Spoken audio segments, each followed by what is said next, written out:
கர்த்தருக்குள் பிரியமானவர்களே, உங்கள் யாவரையும் ஆண்டவராகிய இயேசுவின் நாமத்தில் நான் வாழ்த்துகிறேன்.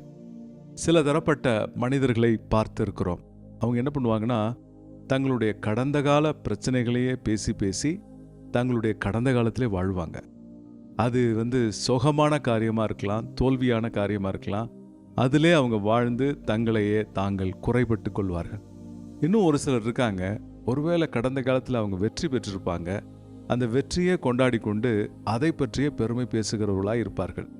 அன்பானவர்களே, நீங்கள் எந்த காலத்தில் வாழ்கிறீர்கள்? கடந்த காலத்தின் தோல்வியை நினைத்து உங்களையே குற்றப்படுத்திக் கொள்கிறீர்களா, அல்லது கடந்த காலத்தின் வெற்றியை நினைத்து உங்களை பெருமை பாராட்டி கொண்டு நிகழ்காலத்தை விட்டு விடுகிறீர்களா?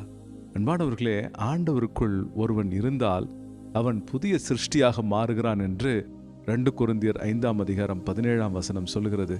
அன்பானவர்களே, நீங்கள் கர்த்தருக்குள் இருக்கும் பொழுது கடந்த கால கெட்ட காரியங்கள், தோல்வியின் காரியங்கள் உங்களை விட்டு விலகி விடுகிறது.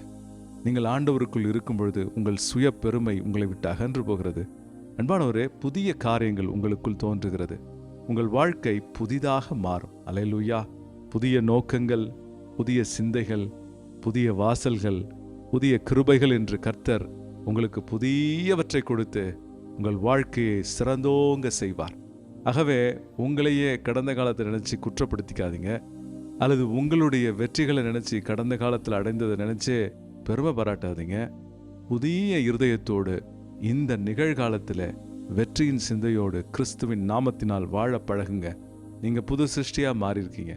உங்கள் உள்ளத்தை முற்றிலுமாய் கர்த்தருக்கு கொடுக்கிறபடியினால் உங்களுக்குள் பரிசுத்த ஆவியின் கிரியை ஆரம்பிக்கிறது. அதை நீங்கள் அனுபவிங்க. கர்த்தர் உங்களை ஆசீர்வதிப்பாராக. ஆமென்.